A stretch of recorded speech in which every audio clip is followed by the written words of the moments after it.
Welcome back to Killer Fun. I'm Christy, and today is our bonus episode for You Season 2, the first episode where we talked about a ton of stuff. Oh my gosh, we had so much to say in this episode that a whole bunch of it is here, including that whole conversation that I told you about last time about social media tips and all that interesting stuff. It's all here for you and so much more. So I'm not going to keep you any longer because there's a ton here.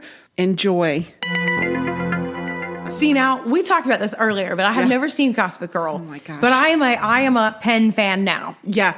I'll have to go back and watch. Yeah. But this guy is, I feel, because I didn't watch it, I feel like this actor has come out of nowhere for me. And it's like, where has he been?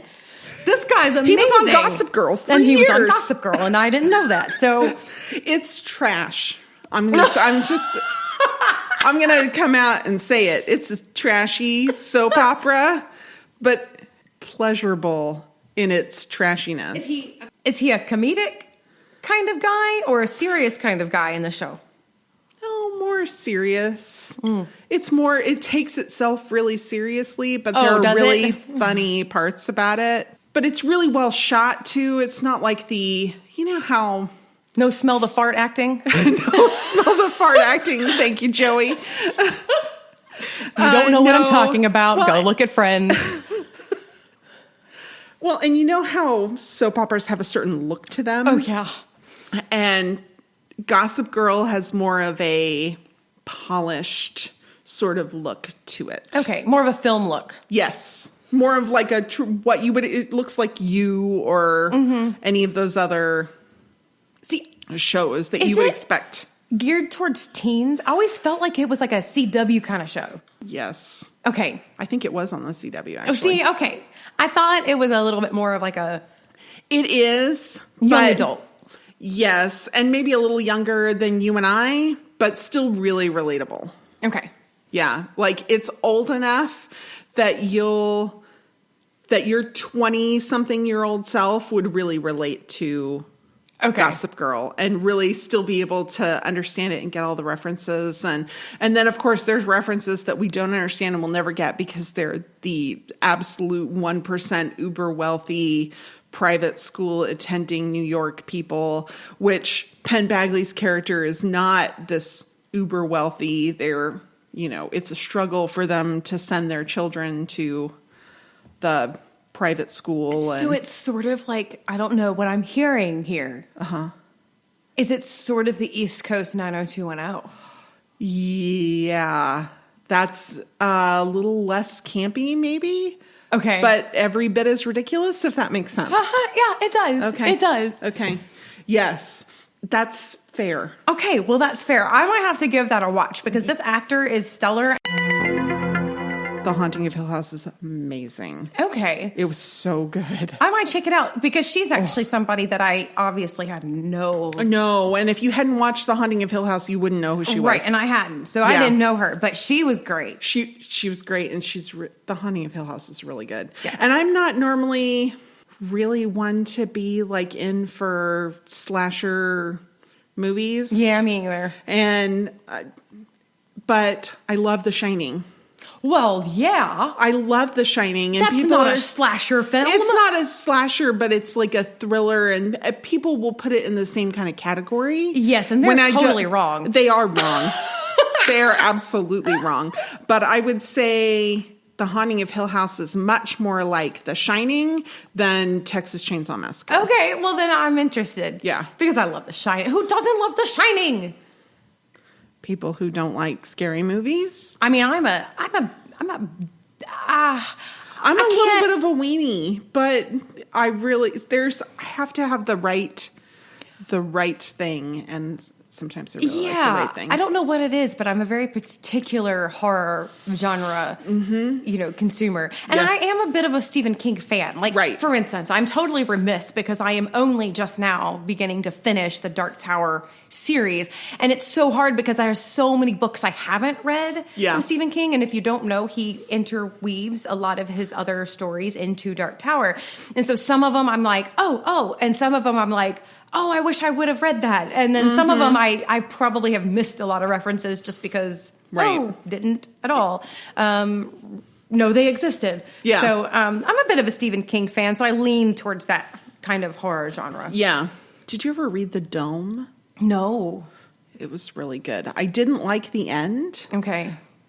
But it's a really thick book, and the journey right up into the end, I really enjoyed. Okay. Like, it was worth reading the book, even if I didn't like the ending. Oh, hey, isn't that all right? That's that like is weird. That's like a pretty huge compliment. I think that's a really big compliment. I mean, because I can be ruined by the end.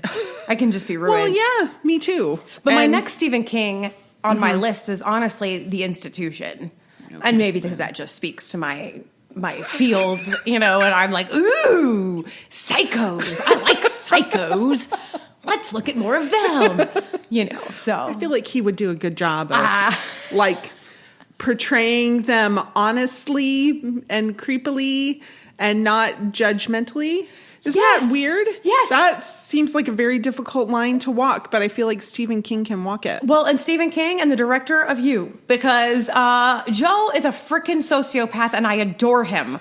And I should be locked up for thinking that way. He is. He's right up. He is my type. Jackie showed me pictures of like ex-boyfriends and compared to also her husband. Yes. And I'm looking and I'm like, you have a type. Oh, it's so nailed down. Yeah. And Ben Bagley is her type. Is my type. And the fact that he's like a recovering sociopath, I don't know. I'm really infatuated with this guy. You and like half of America. Yeah, I know. And I should say Joe. It's not Penn. Penn is not a sociopath. No. But his character, he does a really good job of portraying this character, and I just infatuated with this character. Yeah. Yeah. He walks a fine line, this director, in showing the crazy. Uh-huh. Yeah. Yeah. Love on the social media. He's got to have some social media. But can I say that Ellie's advice, not half bad. Like, I learned a few things. Oh, yeah. I did learn a few things. Yeah, hashtags make you thirsty. I'm still going to use hashtags on Killer Fun because I'm thirsty. I'm just gonna say it. I like it, but I liked her idea of like how to snap the pictures right and things. And all of a sudden, I was like, oh, maybe I can do IG. Like, maybe I can be better at the Insta because I'm not so. But now I kind of get it. Like. You have a thing. This is why I like Twitter, because I have 3 Twitter accounts. It's just going to make me sound like a lunatic.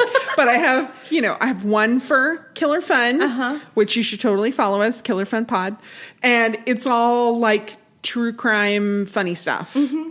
And then I have one for my Prince podcast, and that's all Prince. It's like literally purple all the time. And then I have my personal one, which is like following my friends and like political stuff. Yeah, the topics you like. That's how I've moved to. I'm still kind of a Facebook person. Yeah. I just kind of gravitate there. Yeah. Probably because I also do some social media work. Yeah. A little bit. And so I think that's why I don't really use it personally well. Right. And anyway, all that to say, I really moved to a group format. I've kind of gone backwards, like back to the AOL groups. I have all my groups on Facebook I like, and I actually will hit the groups tab and just scroll post in my groups because then it's topics that I've chosen to follow in groups where I feel like the discussion is worthy of my time, honestly. And you don't have to feel like suddenly you don't like people that you actually like in real life because then you find out that, oh, they support this or they don't understand that or they think climate change is a hoax. That's the only one that I'm willing to like put out there is like... There's so many.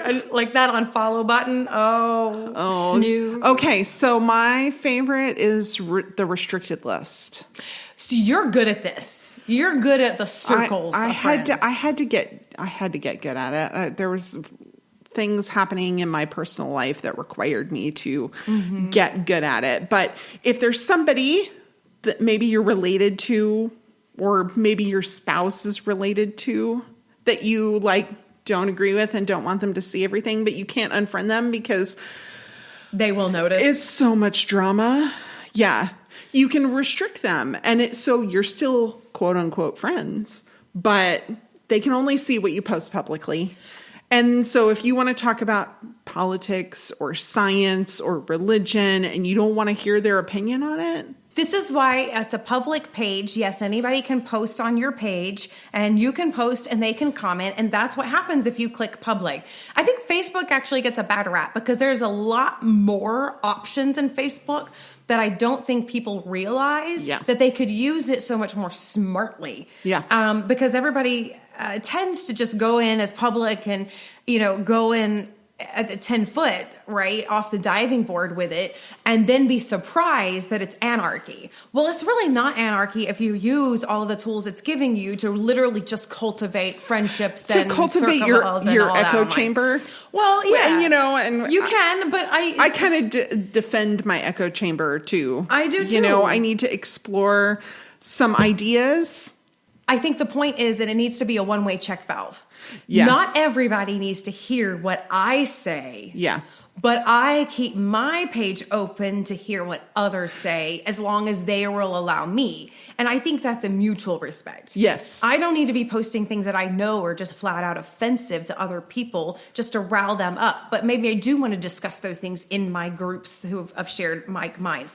Maybe the way that I post publicly about my statements would be the same way I say it publicly at a party. Right. I might color my words a little bit to give space for other opinions or initiate a dialogue that I'm ready to listen. Right. That's the thing about public. Public isn't somewhere you just go shout. It's somewhere you have to go listen to. Right. So if you just are looking to conversate with your friends, restricted lists. Yeah. Yes. Yeah. Restricted lists. Those are a very good thing. I'm all about a public discourse. I'm not all about you just go shout at everybody because you're like angry. You wouldn't do that in public, and if you would, I wouldn't stay. So there's no difference. Get up and leave. Yes, for sure. Most men are not this creepy. He is a fictionalized, amped up version.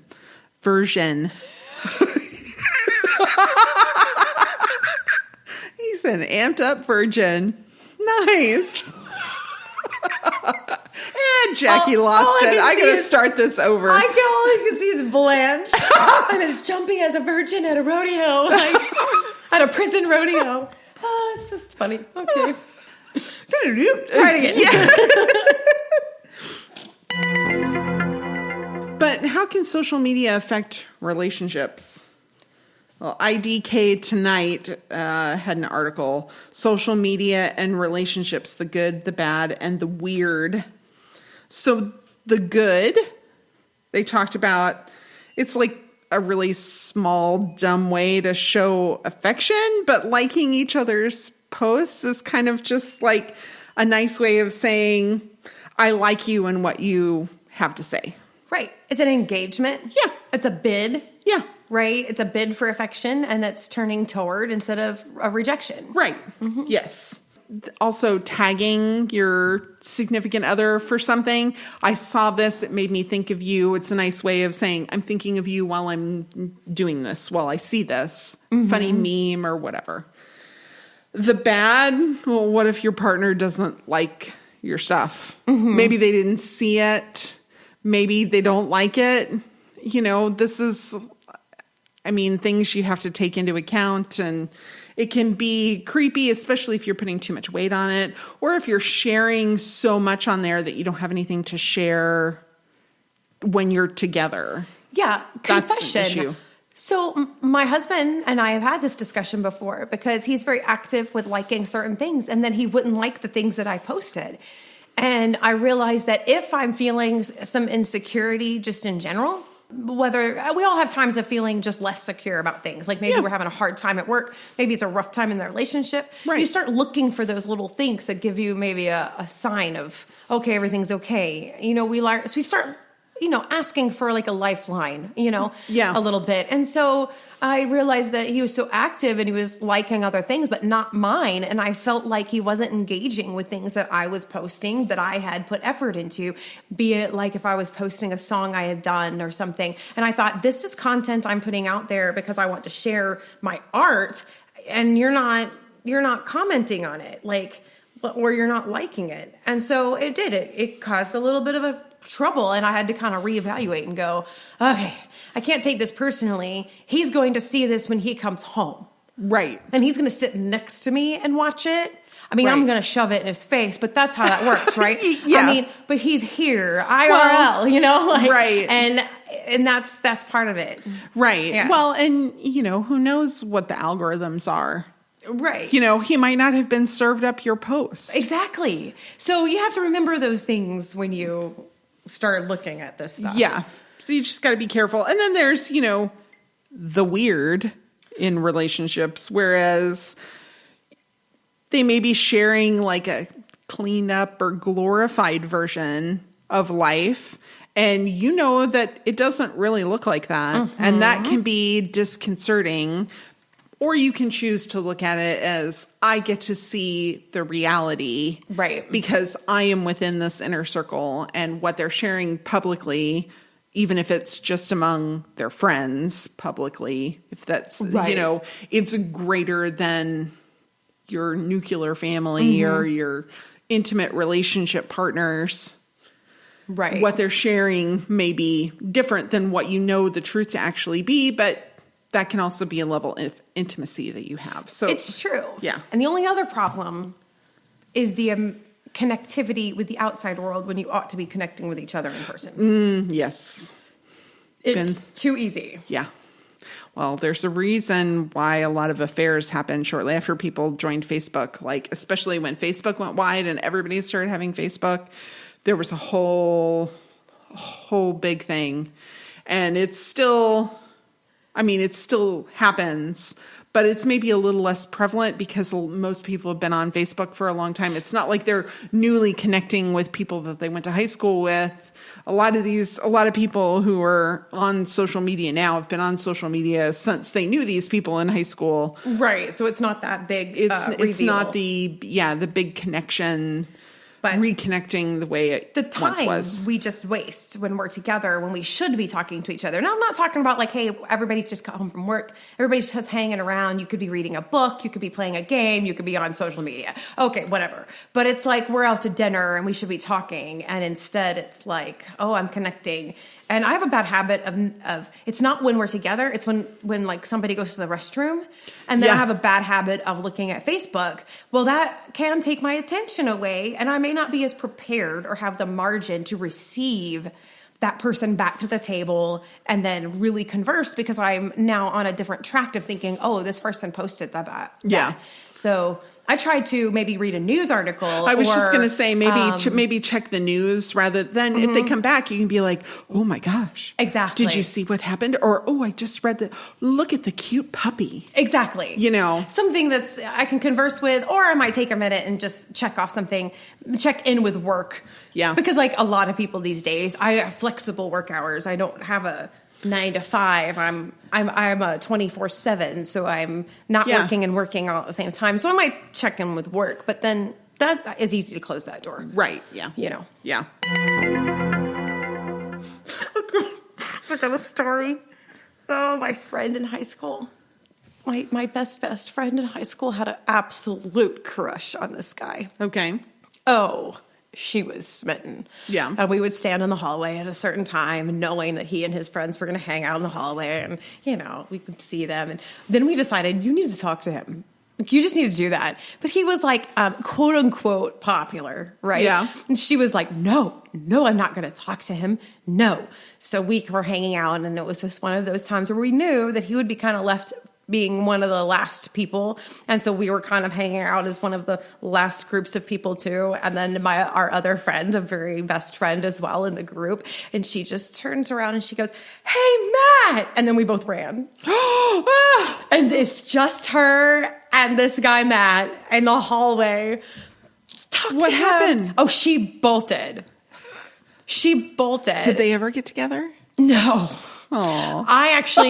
I came back up and I was like, hey, come here. And I told Matt, I was like, oh, sorry, she meant to talk to you. And then she realized that she had to go and catch a ride. Sorry, she didn't mean to inconvenience you. Because he had turned around like, what? Oh my gosh, like who would do that? Right? Yeah, Who calls your name and then runs. And then is not there, Yeah. And I was like, no, and that's it. He ended up actually living across the street from me in college, though. Very funny. Yeah, good guy. Small world. Yeah. Yeah, good guy. Yeah. But no. Talk about positioning yourself. Be careful where you position yourself. Know where your friends are. Make sure your friends aren't going to throw you under the bus with the best of intentions. Good time. Yeah. You don't necessarily have to have a psychological.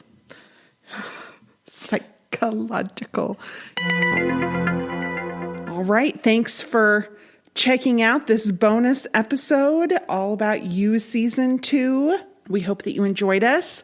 Find us on the social media. On Facebook, Killer Fun Podcast, exploring the intersection of crime and entertainment. On Twitter, at Killer Fun Pod, or you can send us an email, killerfunpodcast@gmail.com. Make sure you tune in next week. We're talking about Dirty John. It's going to be super great. There's so much to unpack in that as well. It's going to be a good time. Thanks for listening. Bye.